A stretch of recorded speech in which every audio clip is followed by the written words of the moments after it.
오늘 저에게 주신 하나님의 말씀 누가복음 8장 22절에서 25절 말씀, 누가복음 8장 22절에서 25절 말씀 함께 합독하겠습니다.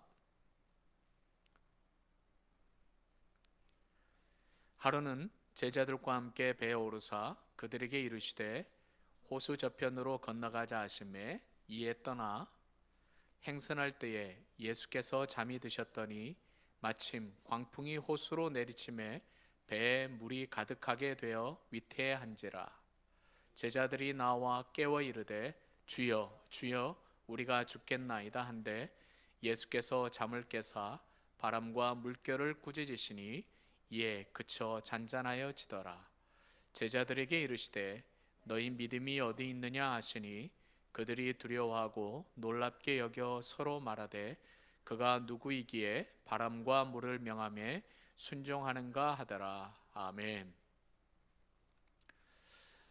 어떤 목사님들이 비행기를 타고 태평양을 건너 오셨습니다. 그런데 그 비행기가 그 난기류를 만나서 흔들리기 시작했습니다. 그 목사님들이 믿음이 있으시잖아요. 그런데 어떤 목사님은 이런 제자들처럼 어떻게 하냐 그런 거예요. 그런데 한 목사님이 그런 이야기를 하는 거예요. 그 일행 중 가장 유명한 목사님이 있었거든요. 전 세계를 다니시면서 복음을 전하는 목사님이 계셨는데 그분과 함께 동행했던 목사님 그런 이야기 하는 거예요. 하나님께서 저 목사님을 쓰시니까 우리는 안 죽을 것이다.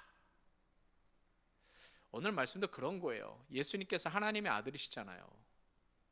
하나님의 아들이 계시는데 그 하나님의 아들과 함께 있는데 우리가 그 풍랑이 죽겠냐고요. 물론 그들이 경험이 많았겠죠. 갈릴리 호수에 있었기 때문에, 오늘 호수라고 표현되어지는데 갈릴리 호수에 있었기 때문에 언제 풍랑이 일고 그 풍랑이 일어나면 배가 파산한다, 이렇게 망가진다, 부서진다 이런 걸 경험을 했겠죠. 몰랐으면 더 안전했을 수 있는데 알았기 때문에 더 어떻게 보면 두려워했을 수도 있다는 것이죠. 우리가 정신질환을 가지고 있는 분들에게 이제 그런 이야기를 합니다. 우리가 우울증이다, 그리고 정신분열증이다, 요즘 조현병이라고 그러죠. 조현병이다, 또 저현증이다, 아니면 심뜸이란 이야기를 해요. 왜 그런 이야기를 하냐면 우울증이 점점 심해지면 우울 환자가 되는 거죠. 그리고 어떤 지난주에 제가 말씀드렸던 것처럼 어떤 환청, 환경, 환각, 환시 이런 걸 통해서 반복되다 보면 그런 것 자체가 자기 삶에 실제하는 걸로 착각하게 됩니다.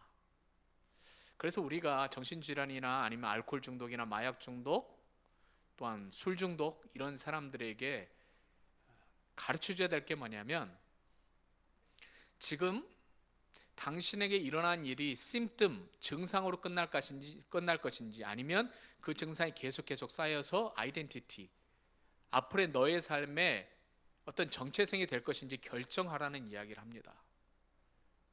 많은 사람들이 요즘 우울하죠. 그리고 우울증 약도 먹게 되고 그러다 보면 자살 충동도 일어나고, 그래서 더 많은 사람들이 지금 경제적 위기나 자괴감이나 자멸감 때문에 스스로 목숨을 끊는 사람들이 생기는 거죠. 그때 우리가 자기 자신의 생명을 포기하는 이유 중에 하나가 뭐냐면, 나는 왜 이럴까라는 거예요. 내가 왜 이렇게 살아야지. 증상에 대해서 집중해야 되는데 그렇지 않고 자기 자신의 그것을 정체성 삼아버리니까 결국은 속아서 위험한 극단적인 선택을 하게 된다는 것이죠. 많은 사람이 댓글을 달잖아요. 연예인들에게 어떤 유명한 사람 댓글을 달 때 그 댓글은 가짜잖아요. 근데 그 댓글이 자기의 정체성으로 삼고 결국 공황장애에 빠지고 우울증에 빠지고 심지어는 자살 시도를 하게 되는 것을 볼 수 있어요. 그래서 중요한 것이 무엇이냐면 That is who I am 이에요. 내가 누구인지를 아는 것이죠. 여러분 잘 아시죠? 자, 예수님, 그가 누구이기에 바람과 물을 명하며 순종하는가? 실은 예수님의 정체성은 바뀐 적이 없어요. 한 번도 바뀌신 적이 없어요. 예수님 하나님이셨고 하나님이시고 하나님이세요. 앞으로도 예수님의 정체성은 바뀌신 적이 없어요. 그리고 또 하나의 예수님의 정체성이 무엇이었냐면, 함께 읽어보죠. 시작. 함께 앉아있는 자들이 속으로 말하되 이가 누구이기에 죄도 사하는가 하더라. 여러분 생각해 보세요. 풍랑이 잠잠해졌어요. 한 번도 일어난 일이 아니죠. 예수님께서 병든 자를 고치셨어요? 제자들은 이제 그것까지는 인정한 거예요. 뭐 예수님께서 고치실 거야. 왜? 엘리야 선지자도 고쳤고 엘리사 선지자도 고쳤고 뭐 선지자들을 고쳤으니까. 그런데 웬일이에요 이건? 세상에 무생물체라고 하는, 어떻게 보면 살아있지 않은 것이죠. 자, 풍랑이 일어나는 것은 주로 달의 역할이잖아요. 달의 역할. 조수간만의 차를 일으키고 달의 힘이 어떠냐에 따라서, 그리고 온도 차에 의해서 풍랑이 일어나는 것이죠. 폭풍이 일어나는 것이죠. 찬기류, 차가운 공기와 뜨거운 공기가 만나면서 그 가운데 만나는 그 부분에서 이런 폭풍들이 일어나고 파도가 높아 솟아나는 거죠. 이건 누구만 할 수 있는 건가요? 아무도 못하는 거예요.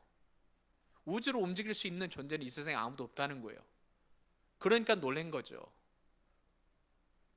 저희는 워낙 성경을 많이 읽었기 때문에 예수님 하나님이시니까, 천지만물 다스리시니까, 예수님께서는 코비드-19 코로나 바이러스도 다스리시는 분이에요. 사람의 죽고 사는 문제도 다 다스리시는 분이에요. 그래서 예수님은 정체성이 바뀌신 적이 없어요. 죄도 사해 주시는 분이에요. 어떻게 보면 우리가 질병에 걸린 것보다 더 심각한 병이 뭐냐면 마음의 병, 영적인 병이죠. 지난주에 말씀드렸던 것처럼 우리가 죄의 종이잖아요. 그런 죄도 해결해 주시는 분. 그래서 그 사람들이 이야기하는 거예요. 하나님만이 죄를 사할 수 있는데 네가 누구이기에 죄를 사한다고 하느냐. 오늘 우리가 살펴봐야 될 부분은 무엇이에요? 예수님께서 말씀하셨어요. 예수님은 하나님이시고 죄 사하는 권세를 가지셨다. 그러면 예수님과 나하고는 무슨 관계가 있냐는 거죠. 예수님과 도대체 나는 무슨 관계가 있느냐 이거예요. 그런데 한번 우리가 심등을 보시자고요. 이건 제자들의 정체성이 아니에요. 함께 오늘 25절 말씀 함께 읽어보겠습니다. 시작. 제자들에게 이르시되 너희 믿음이 어디 있느냐 하시니 그들이 두려워하고 놀랍게 여겨 서로 말하되 그가 누구이기에 바람과 물을 명함에 순종하는가 하더라. 지금 이들에게 일어난 심정은 뭐냐면 두려움, 공포, 놀라움, 그리고 연약한 믿음인 거예요. 이들이 믿음이 연약한 자로 될 수 있어요. 두려움이 가득한 사람으로 될 수도 있어요. 그러나 지금 이 부분을 우리는 어떻게 봐야 되냐면 한 차례 일어날 심뜸으로 보는 거예요. 우리 인생을 그렇게 봐야 된다는 거예요. 또 믿음이 작은 자들에 대한 이야기를 합니다. 마태복음 6장 30절 말씀 함께 읽겠습니다. 시작. 오늘 있다가 내일 아궁이에 던져지는 들불도 하나님이 이렇게 입히시거든 하물며 너희일까 보냐 믿음이 작은 자들아. 지금 직장에서 잠깐 출근하지 못하고 그러니까 경제적인 어려움이 생기죠. 그래서 고민을 하고 의심을 하고 마음에 힘들고 왜 우리는 이런 삶을 살아야 되나까지 가게 되죠. 그냥 지금 돈이 없는 상황이 일어났는데 그걸 어디까지 가야 돼요? 내 인생이 왜 이러나 또 정체성까지 몰고 가는 그런 유혹을 받게 되는 거죠. 그 순간에 일어나는 그 사람이 누구예요? 믿음이 작은 자들이라는 거예요. 그것도 심뜸이에요. 일어난 증상들을 해결하지 못하면 안 된다는 거죠. 우리가 교통사고를 당하면 ER, Emergency 룸으로 가잖아요. 거기서 첫 번째 하는 것이 무엇이냐면 응급처치예요. 거기서 치료하는 것이 아니에요. 그 사람이 치료받을 수 있도록 응급처치를 하는 거예요. 지금 우리에게는 응급처치가 필요한 거예요. 응급처치를 한 후에야 정말 내가 어디가 아픈지를 발견하는 거죠. 많은 사람들이 그런 이야기해요. 내가 사별을 했어요. 이혼을 했어요. 또는 어떤 레이아웃을 당했어요. 그걸 가지고 뭘 알아야 되냐면 그럼 나는 무엇을 하고 살아야 되느냐를 찾아야 되는데 사별 문제만 매달려요. 이혼 문제만 매달려요. 내가 직장 잃은 것만 매달려요. 그러니까 어떻게 됩니까? 그런 실패자라는 정체성으로 빠지는 거예요. 사별을 했어요. 이혼을 했어요. 직장을 잃었어요. 그러면 어떻게 생각해야 되냐면 그럼 하나님께서 이 다음에 나에게 원하시는 삶의 그 다음 단계가 무엇인지를 찾는 거예요. 무엇을 할 수 있는지를 찾는 거예요. 많은 사람들이 사별 후에 이별 후에 또한 직장을 잃어버린 뒤에 새로운 삶을 시작하는 것을 볼 수 있죠. 자기의 능력을 발견하는 거예요. 남편이 모든 것을 다 해줬었죠. 뭐 은행 자동차 고치는 거. 근데 어느 한순간 1년, 2년이 지나다 보니까 자기가 자동차 오일 체인지도 어떻게 해야 되는지 알게 되는 거고, 뱅크 어카운트를 관리하는 것도 어떻게 하는지 알게 되고, CPA에게 서류를 뭐뭘 제출해서 세금 보고를 해야 되는지도 다 알게 되는 거예요. 새로운 능력을 받게 되고 찾게 되는 것이죠. 그런 삶을 선택해야 되는데 어떻습니까? 많은 분들이, 대부분 아니죠, 많은 분들이 그래, 나는 내 자식을 잃어버렸어, 내 아내를, 내 남편을 잃었어, 나는 이 세상에서 가장 슬픈 사람이고 실패자야, 그러면서 계속 또 다른 제2의 상실, 제3의 상실을 겪으면서 절망에 빠지게 되는 거죠. 결국은 믿음이 작은 자에서 어디로 가냐면 실패자로 바뀌어 버린다는 거예요. 여러분 그렇게 살고 싶으세요? 그러시면 안 되는 거죠. 베드로가 믿음이 많았잖아요. 또 다른 풍랑이 일어난 사건이 있을 때 예수님께서 풍랑 위로 걸어오실 때 베드로가 주님, 주님이시면 나도 물 위를 걷게 해주십시오. 베드로가 호숫가로 뛰어들었죠. 걷기 시작했잖아요. 그런데 주님을 안 보고 풍랑을 봤더니 점점 가라앉게 되죠. 그것도 기적인 거예요. 퐁 빠지는 것이 아니라 점점 가라앉게 되잖아요. 예수님께 잡을 수 있을 만큼 가라앉게 된 거예요. 그래서 예수님께서 손을 딱 잡아 이끄시면서 뭐라고 말씀하세요? 믿음이 작은 자야, 왜 의심하였느냐. 우리는 계속 이런 일들이 자주 일어나요. 그렇죠? 지난 주간 여러분의 삶을 되돌아보세요. 믿음이 작은 일들 많이 있었잖아요. 믿음 없이 함부로 우리의 입으로 말했던 것들, 우리가 하나님께서 권세를 주셨고 우리의 입술에 권세를 주셨잖아요. 우리가 축복하는 자, 우리가 저주하는 자, 또한 심지어는 우리에게 욕하는 자, 우리를 저주하는 자가 그들이 저주를 받을 것이고, 아브라함처럼 아브라함을 축복하는 사람, 아브라함에게 좋은 말하는 사람은 축복을 받는 거고, 아브라함을 대적하고 아브라함을 저주하는 사람은 저주를 받는다고 하나님 그러셨잖아요. 근데 우리는 스스로가 어떻게 우리 입으로 믿음의 고백을 했다기보다는 불신, 원망, 불평, 나는 왜 이래, 이런 고백들을 많이 했다는 거예요. 이제 That is who I am을 한번 살펴보자고요. 모세가 하나님을 만나게 되죠. 신기한 현상을 봤죠. 떨기나무가 불이 붙었는데 안 타는 거예요. 신기한 것도 아세요? 여러분 우리가 그 말씀을 나눴잖아요. 오순절에 성령님께서 임하셨어요. 불의 혀같이 임하셨다는, 불꽃같이 임하신 거예요. 각 사람 머리 위에. 근데 탔습니까? 안 탔습니까? 머리가 안 탄 거예요. 모세가 경험했던 그 경험을 초대교회 성도들이 그렇게 경험한 거예요. 신기하잖아요. 가까이 갔더니 뭐라고 해요? 이곳은 거룩한 땅이니 신을 벗어라. 거룩한 성령님께서 불의 혀같이 임하셨던 것이에요. 거룩한 곳이 된 거예요. 성령님 임하시니 주님의 앞에서 그 방해거리가 됐고 장애물이 되고, 심지어는 예수 그리스도를 모른다고 부인했던 베드로 같이 그런 사람들이 거룩한 사람이 된 거예요. 그 모세가 하나님께 말하는 거예요. 내가 누구이기에 이스라엘 사람들에게 가겠습니까? 내가 누구입니까? 그렇죠. 우리가 예수님을 만나기 전에, 구원받기 전에는요, nothing이죠. 심지어는 simple nature, 죄인인 거예요. 그런데 우리가 오늘 정말 예수님이 하나님이신 건 이미 알고 우리가 있는 것처럼 이제 우리가 누구인지를 알게 돼야 된다는 거예요. 여러분, 심뜸에서 이제 우리가 정체성으로 가기 전에 이것을 한번 살펴봐야 돼요. 한번 이거 읽어볼까요? 시작. 내 부모는 나를 버렸으나 여호와는 나를 영접하시리이다.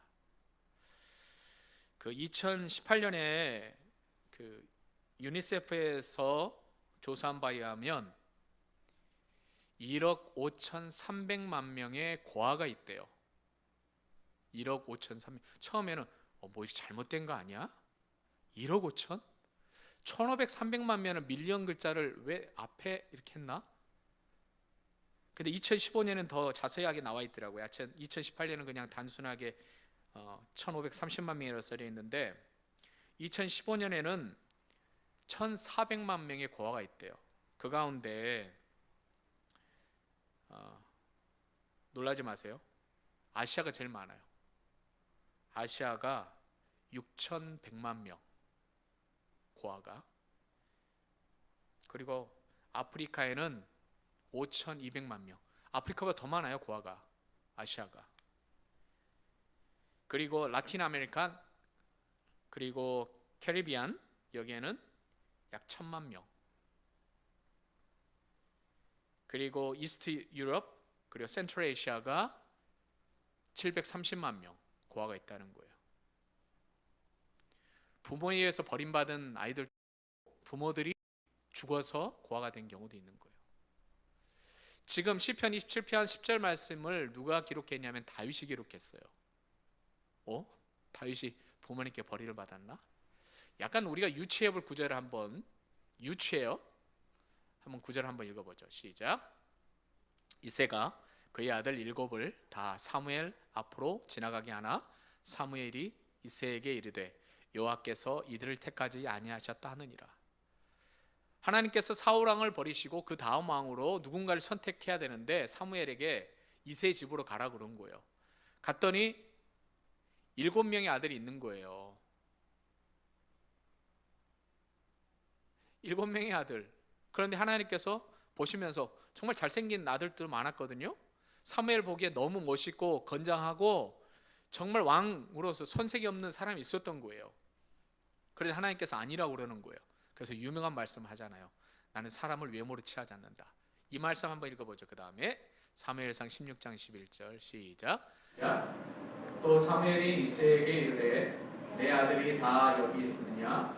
이새가 이르되 아직 막내가 남았는데 그는 양을 지키나이다. 이새의 머릿속에는요 다윗의 존재가 없었던 거예요. 신기해요. 형들이 양을 돌보면 되잖아요. 근데 왜 막내에게 성경도 읽어보세요. 형들은 되게 다윗을 별로 반가워하거나 좋아하지 않았었어요. 유추하건대 이새의 머릿속에는 다윗이 없었던 거예요. 그게 버림받았다는 생각이 들었겠죠. 이사야서 통하여서 하나님께서 우리를 어떻게 돌보시는지 이야기합니다. 이 말씀 함께 읽어보죠. 시작. 여인이 어찌 그 젖먹는 자식을 잊겠으며 자기 태에서 난 아들을 긍휼히 여기지 않겠느냐.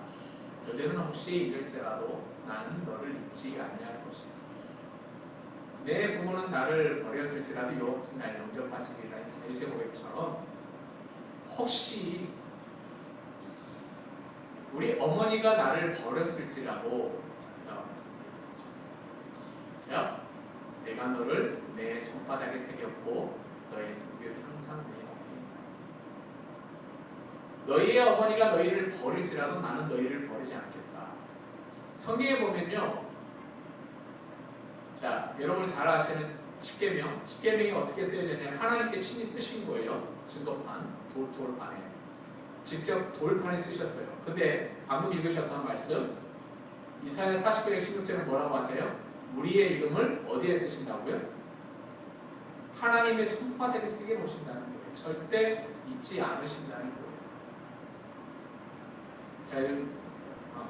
제가 좀 극단적으로 가봤습니다. 이건 완전히 비약이에요. 하나님의 손에 새겨진 우리, 그걸 이렇게 한번 극단적으로 생각을 해봤습니다. 함께 읽어보죠. 시작. 이 말씀을 하시고 손과 옆구리를 보이시니 제자들이 주를 보고 기뻐합니다. 하나님의 손바닥에 우리의 흔적이 있는 거잖아요. 우리의 이름의 흔적이 새겨졌습니다. 그런데 진짜 우리 죄를 위하여 십자가에 죽으신 예수 그리스도의 손에 흔적이 남았습니다. 우리 위하여 죽으신 예수 그리스도의 그 손, 우리 죄를 위해 십자가에 죽으셔서 못 박히셨던 그 손, 도마가 그 손바닥을 보고 나의 하나님이라고 고백했던 그 손,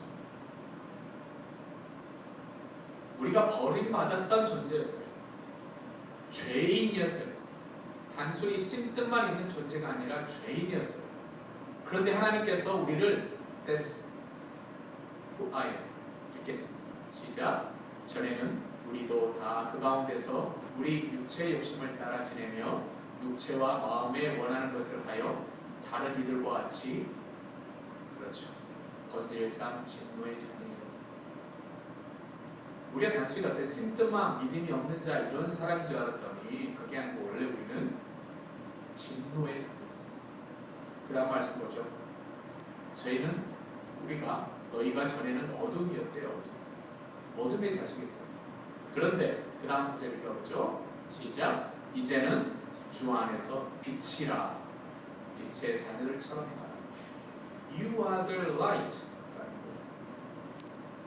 하나님이 빛이잖아요. 예수님이 빛이셨잖아요. 예수님이 생명의 빛이셨어요. 예수님이 생명의 빛이셨는데 이제 뭐라고 말씀하세요? 이제는 You are the light. 우리가 빛이라는 거예요. That is who I am. 너희가 전에는 백성이 아니다. 이제는 하나님의 백성이요. 전에는 긍휼을 얻지 못하더니 이제는 긍휼을 얻은 자니라.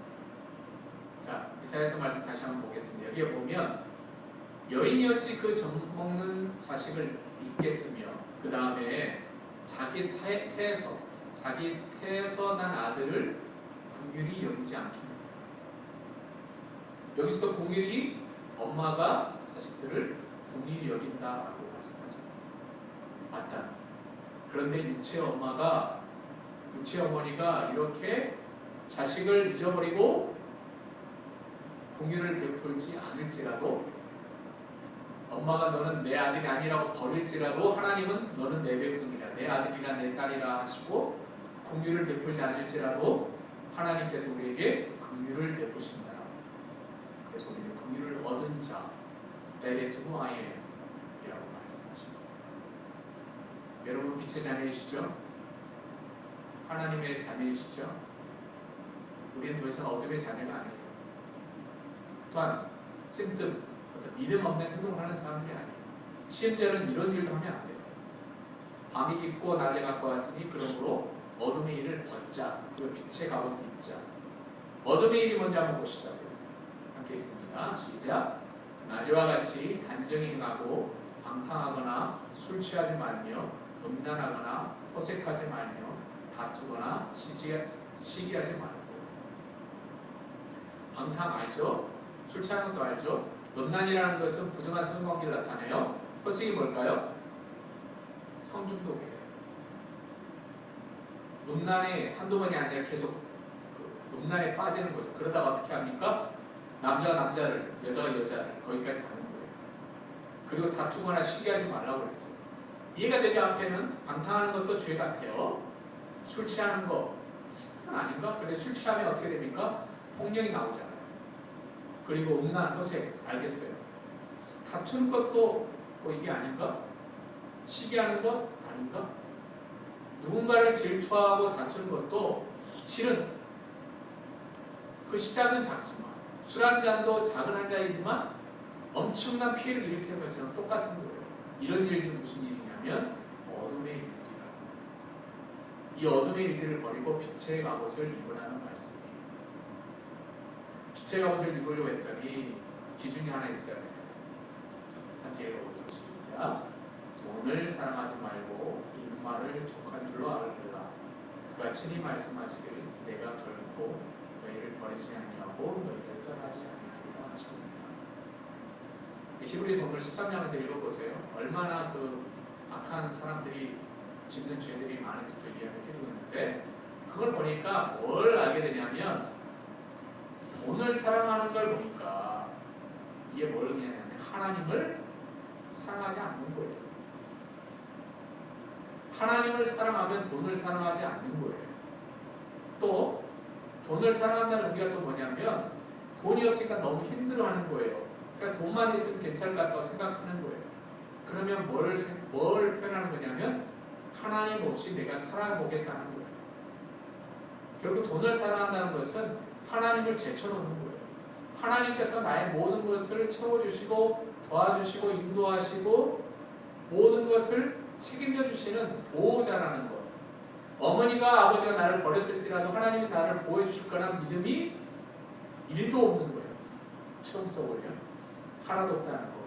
1도 없는 거예요. 여러분이 하나님께서 결코 여러분을 떠나지 않겠다는 걸 믿으셔야 돼요. 그것을 믿지 아니하면 여러분은 실패하고 좌절하고 결국 또 다른 심틈이 일어나고 그로 인해서 실패자가 될 수밖에 없다는 거예요. 실패자는 무엇을 끝납니까? 결국은 지옥을 가게 되는 거예요. 로마서 13장 14절 말씀, 중요한 말씀이죠. 오늘 결론에 들어가는 말씀인데 함께 읽겠습니다. 시작. 오직 주 예수 그리스도로 믿고 정욕을 위하여 육신의 일을 도모하지 마라. 결국은 어둠의 일, 육신의 일, 돈을 사랑하는 걸 이겨낼 수 있는 방법 딱 하나밖에 없는 거예요. 예수 그리스도로 옷 입는 거예요. 자, 예수 그리스도로 옷 입는다는 건 뭘 의미해요? 예수님처럼 사는 거예요. 예수님처럼 하나님 앞에 기도하고 예수님께서 공생 기간 동안 이 세상에 살면서 하셨던 것처럼 하나님께 여쭤보고 하나님께서 원하시는 무엇인지를 매일매일 찾고 심지어는 십자가의 죽음 앞에서 너무 힘들어서 이 잔을 옮겨주시라고 기도했음에도 불구하고 아버지 뜻대로 되길 원한다고 또 기도하셨던 것처럼 우리가 힘들고 어려운 일, 이 상황 속에서 절망이 있을 때 예수님처럼 사는 거예요. 어떻게 하면 예수 그리스도 옷 입는가? 자, 함께 읽죠. 시작. 누구든지 그리스도 합하기 위하여 세례를 받은 자는 그리스도로 옷 입었느니라. 여러분 세례를 받으셨잖아요. 우리가 자칫 잘못하면 세례를 경시할 수 있어요. 세례 안 받아도 돈 받는다 이런 게 많이 들었잖아요. 배웠잖아요. 당연한 거죠. 그러나 우리가 그냥 세레머니로 세례를 받았다면 이건 구원하고 관계되었을 뿐만 아니라 구원 안 받았을 수도 있어요. 정말 내가 예수 그리스도를 나의 구주로 영접하고 나의 죄에 대해서 가슴을 찢고 죄인이라고 통곡하고 예수를 나의 구주로 영접했기 때문에 세례를 받았다. 그렇죠? 우리는 하나님의 사람인 거예요. 그리스도 옷 입은 거예요. 그래서 세례가 중요한 거예요. 세례를 아무나 받는 게 아니에요. 예수 그리스도를 나의 구주 나의 하나님이라고 쉽게 누가 고백하는 게 아니라는 것이죠. 그래서 그리스도로 옷 입은 사람, 결국 우리는 자 따라서 해보세요. 나는 작은 예수 그리스도입니다. 그걸 기억하셔야 돼요. That is who I am. 나는 어떤 뭐 믿음이 큰 사람, 뭐 나는 신앙이 좋은 사람, 능력이 많은 사람이 아니라 나는 작은 그리스도예요. 그래서 이런 말씀을 우리에게 약속을 주셨습니다. 함께 읽죠. 요한복음 14장 12절 말씀 시작.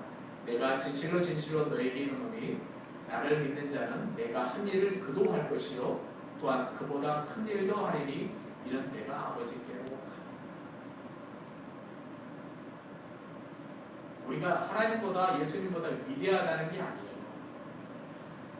예수님께서 하셨던 일은 팔레스타인 땅, 어떤 그 조그만 구원을 이루기 위해서 유대 땅, 갈릴리 땅을 다니셨잖아요. 근데 우리는 전 세계를 다니면서 예수 그리스도를 전하잖아요. 어디든지 가면서 예수 그리스도를 전할 수 있는 거예요. 예수님께서는 복음을 전할 때 어떤 제약을 많이 받으셨잖아요. 그러나 우리는 그 제약을 뛰어넘으면서 예수님도 핍박을 받았을 때 그 자리를 피하셨지만 우리는 더 쉽게 피하잖아요. 그렇죠? 누가 핍박을 하면 자동차 타고 도망가면 되는 거고 비행기 타고 도망가면 되는 거고 더 큰 일을 여러분이 하시기 바랍니다. 빌립보에서 나다나엘이 예수님 앞에 왔잖아요. 그래서 무화과 나무 아래에 있던 너를 내가 보았다 예수님께서 말씀하시니까 예수님 꼭 하나님이시라고 고백했잖아요. 그때 예수께서 말씀하셨어요. 이보다 더 큰 일을 볼 거다. 그 다음에 기록된 사건이 뭐죠? 가나의 혼인잔치예요. 나다나엘이 본 거예요. 세상에 일어나지 않을 일을 본 거예요. 우리 포도주를 배란한 사건을 나다나엘이 본 거예요. 그러나 그 큰 일, 나다나엘이 봤던 그 큰 일보다 더 큰 일들이 우리 가운데 있다니까요. 여러분 귀신 쫓아내는 거, 뭐 병든 사람 위해서 기도할 때 낫는 것, 그것보다 더 큰 일은 무엇인지 아세요? 예수님께서 하셨던 가장 위대한 일은요, 병 고치는 일, 눈뜨게 하는 일, 죽은 사람 살리는 일이 아니고 십자가에 죽으셔서 우리의 죄를 해결하신 것이었어요. 그 그리고 사망을 이기시고 부활하신 것이었습니다. 그 일이 큰 일인 거예요. 하나님께서 원하시는 큰 일, 예수님께서 말씀하셨다는 그 큰 일, 가장 쉽게 말씀드리면 예수 그리스도를 옷 입히는 일, 쉽게 말하면 세례교인, 예수 그리스도를 전혀 알지 못했던 사람들이 예수 그리스도를 만나서 회개하고 통곡하고 예수님 저를 살려주세요 요청하고 영접하고 구원받은 사람들이 늘어나는 교회가 가장 하나님의 위대한 일을 나타내는 큰 교회라는 거예요. 이 일들이 바로 우리 약속교회가 해야 된다는 것이죠. 너희가 내 이름으로 무엇을 구하든지 내가 행하리니 이는 아버지와 하여금 아들로 말미암아 영광을 받으시리라. 많은 사람이 더 큰 일 하니까 뭐 내가 기도했더니 영광으로 생겼다 뭐 생겼다 이런 얘기잖아요. 더 큰 일도 하리라는 그 말씀 뒤 바로 뒷구절이 이 말씀이에요. 따라오는 성경 구절이에요. 함께 읽어보세요. 믿음을 가지고 함께 시작. 너희가 내 이름으로 무엇을 구하든지 내가 행하리니 이는 아버지로 하여금 아들로 말미암아 영광을 받으시게 하려 함이니라. 이제 여러분 제발 하나님 앞에서 돈 주라고 기도하지 마세요. 하나님 돈 좀 다 주세요. 집도 그런 거 하지 마세요. 뭐라고 말씀하시냐면 내가 행하신다는 거예요. 예수님이 움직이실 일들을 우리가 강구해야 된다는 거예요. 하나님 내 친구 아직 예수 그리스도를 몰라요. 그 아이가 예수 그리스도를 만나게 해주세요. 그의 가족이 너무 힘들어요. 예수 그리스도를 믿어야 되는데 그 가족들이 내 친구를 핍박을 해요. 예수 그리스도를 믿지 못하게 해요. 그러면 예수님께서 찾아가셔서 그 영혼을 구원하신다는 거예요. 이것을 잊으시면 안 된다는 거예요. 우리가 오늘 어버이 주일이잖아요. 그래 항상 생각을 해요. 엄마의 모습이 뭘까? 아빠의 모습이 뭘까? 하나님 아버지의 모습은 영원히 변함이 없으신데 우리 육체적인 엄마 아빠의 모습은 공경할 때가 있지만 공경하기 싫을 때가 있고 존경하고 싶은데 존경하고 전혀 마음에 안 들 때가 있다는 거예요. 그때 우리 항상 생각을 하잖아요. 정말 나는 하나님 앞에서 하나님의 아들다운가 하나님의 딸다운가 그런 고민을 해보고 우리 자녀들에게 나는 정말 하나님의 명령하신 대로 하나님의 명령대로 강건한 가장으로 엄마로 살고 있는가 살펴봐야 된다는 것입니다. 그렇습니다. 하나님은 여전히 하나님이셨습니다. 이제 우리도 여전히 그리스도로 온 이름 작은 그리스도의 삶을 살아갈 수 있도록 인도해 주시옵소서. 어머니답게 아버지답게 하나님의 자녀답게 하나님의 딸답게 살아가는 저희가 될 수 있도록 도와주시고 이제는 우리의 삶의 기준이 아니라 하나님이 우리의 절대의 기준이시면서 오직 예수 그리스도 이름만이 우리의 삶의 희망이 되게 하여 주시옵소서. 예수님의 이름으로 기도하옵나이다.